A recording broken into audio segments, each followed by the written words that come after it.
আপনার মায়ের সিনেমা দেখেন কিনা বা কেমন লাগে এখন? শিল্পী সমিতির ঘটনা টক অফ দ্য কান্ট্রিতে পরিণত হয়েছে। তবে আপনি জানেন কি এই অনাকাঙ্ক্ষিত ঘটনার সূত্রপাত কোথায়?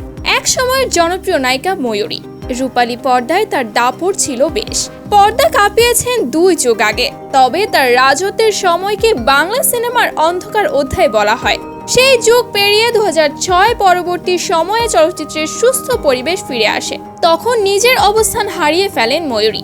সিনেমা পাড়া থেকে নিজেকে গুটিয়ে নেন। সংসার চালাতে সার্কাসেও নাচতে হয়েছিল এই নায়িকাকে। তবে এগুলো এখন অতীত। সম্প্রতি চলচ্চিত্র শিল্পী সমিতির নির্বাচনে তার উপস্থিতি নতুন কিছু নয়। চলচ্চিত্র অঙ্গনে প্রাণ সঞ্চার করেন ময়ূরী। বাংলাদেশ চলচ্চিত্র শিল্পী সমিতির নবনির্বাচিত কমিটির শপথ গ্রহণ শেষে এফডিসিতে হাতাহাতির ঘটনা ঘটে।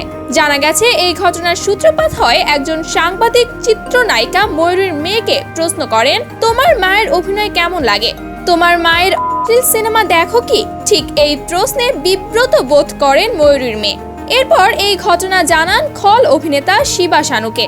এ সময় অভিনেতা শিবা শানু এই সাংবাদিককে বেরিয়ে যেতে বলেন। সেই সাংবাদিক বের হতে না চাইলে তাকে ধাক্কা দিয়ে অফিস থেকে বের করে দেন। এ সময় কয়েকজন সাংবাদিক সেখানে উপস্থিত হয়ে শিবা শানুকে থামাতে চান। তখনই শিল্পী সমিতির আরেক নেতা চিত্রনায়ক জয় চৌধুরী মার বলে তেড়ে যান সাংবাদিকের দিকে। শুরু হয় সাংবাদিক ও শিল্পীদের মধ্যে তুমুল মারামারি। এরপরই পরিস্থিতি নিয়ন্ত্রণের বাইরে চলে যায়। পুরো এফডিসি পরিণত হয় রণক্ষেত্রে। তো ভিউয়ার্স, এই পুরো ঘটনাটি আপনি কোন চোখে দেখছেন? আর সেই সাংবাদিকের এমন প্রশ্ন করাটা কতটুকু যুক্তিসম্মত হয়েছে বলে মনে করেন? অবশ্যই জানাবেন ভিডিওর কমেন্ট বক্সে।